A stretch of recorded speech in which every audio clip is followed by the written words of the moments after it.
5:30 a.m. 5:45 a.m. It's really humid today. Hopefully in Aomori it's not like this. Walking in the station and couldn't find a taxi, so now we're gonna have to take a little bit of a longer way.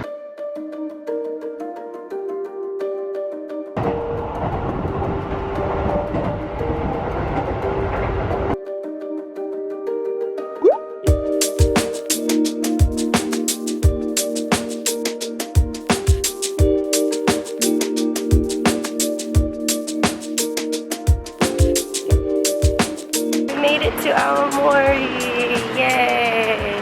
And it's not that much cooler here. I think this is like Aomori. I think Aomori has a lot of like goods that are only you can only get in Aomori.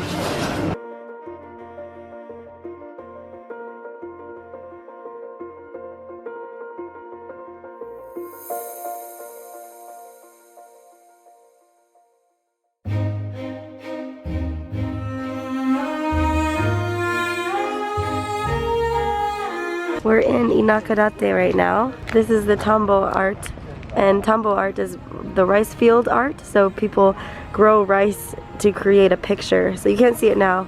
You have to go to the top of this building and you can look out from there. I used to walk across or past the Tumble Art and then down the street and then turn the corner, and I would work at the school down the street. So it's pretty like nostalgic. It's very interesting. I don't know how they do it.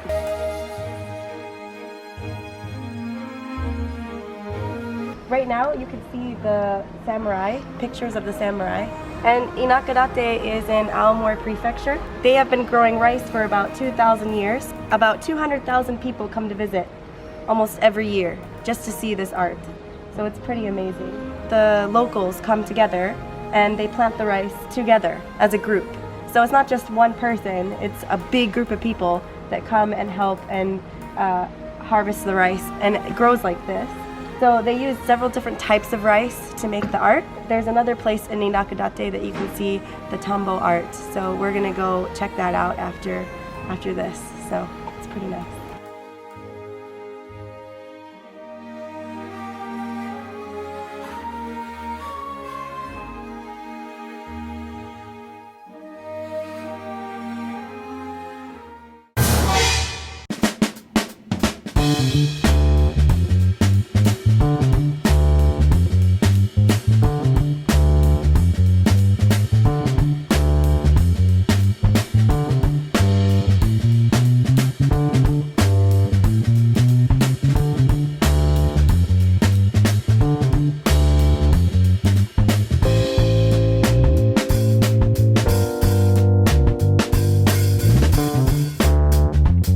Godzilla has come to Inakadate. Look at it. It's huge. If you were here in person, it's like the two pictures that we saw before, but like in one.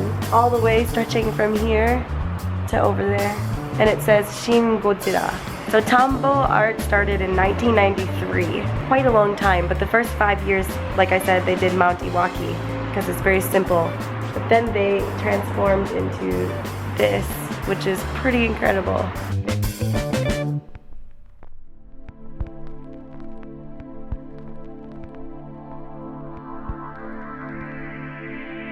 Today we're in Mount Osore, and if you look behind me, there's a bunch of Jizo behind us.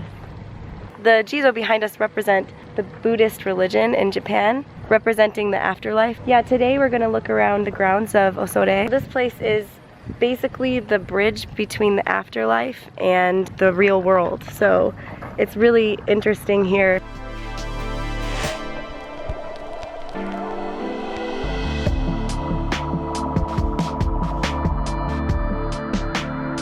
Mount Osore is an active volcano and peaks at 879 meters.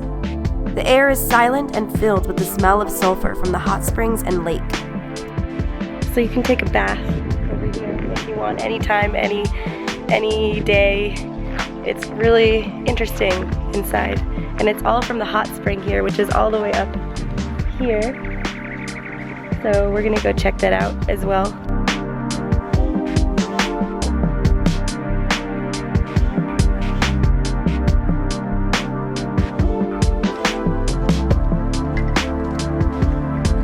It's incredibly quiet here. It's probably the most quiet that I've ever experienced in Japan, like at a temple or a shrine. This place is a very holy place. It's way up in the mountains, so it's really beautiful. The pinwheels over here are for the children that have passed away or unborn children. So a lot of people leave little pinwheels here.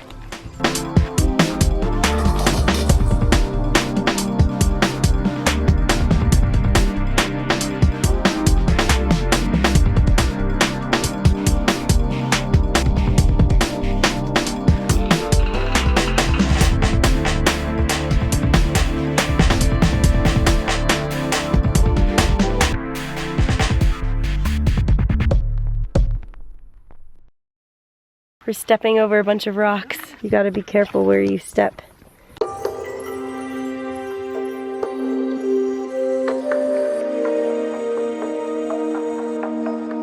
Could fart here and nobody would know. Despite the stinkiness, it's probably one of the most beautiful places I've ever been to in Japan.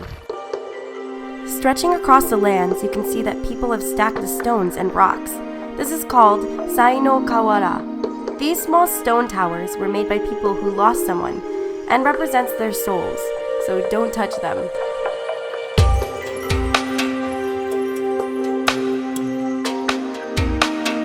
This lake is known as the land of perfect bliss, where a Buddhist god is said to live. The lake is acidic, but clear because it contains volcanic gas.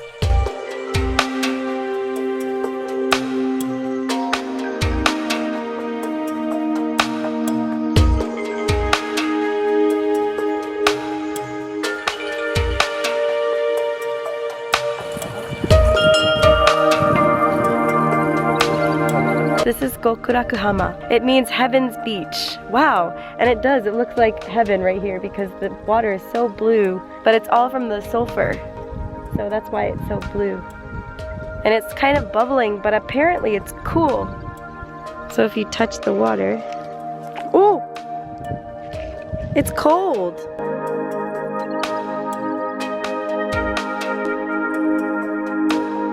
While traveling, I found all this information on an app called Planetyze, an English guidebook for all your travel needs. So I'll link information down below.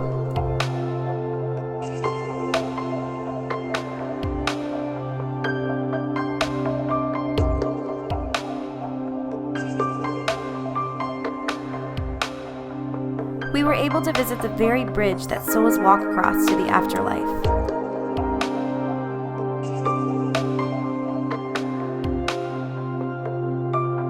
Two demons guard the bridge. It is said when you pass, the old woman takes your clothes and the man hangs them on the tree, which is why the leaves are wilting.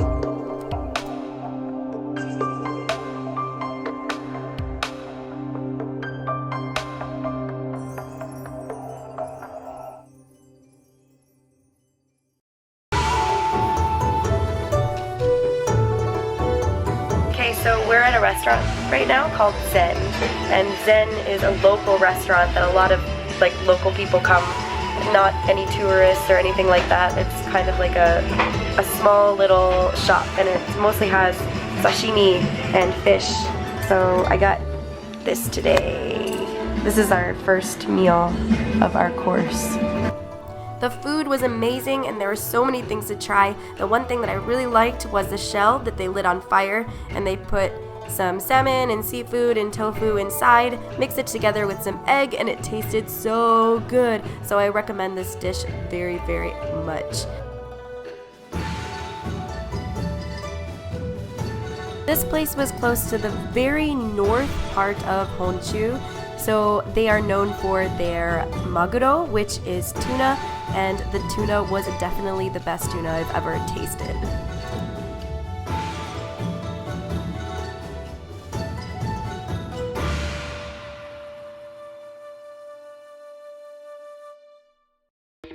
Hey guys, thanks for watching. I hope you enjoyed this video. There's going to be a day 2 coming up soon, so stay tuned for that. And also don't forget to subscribe and follow me on all of my social media platforms.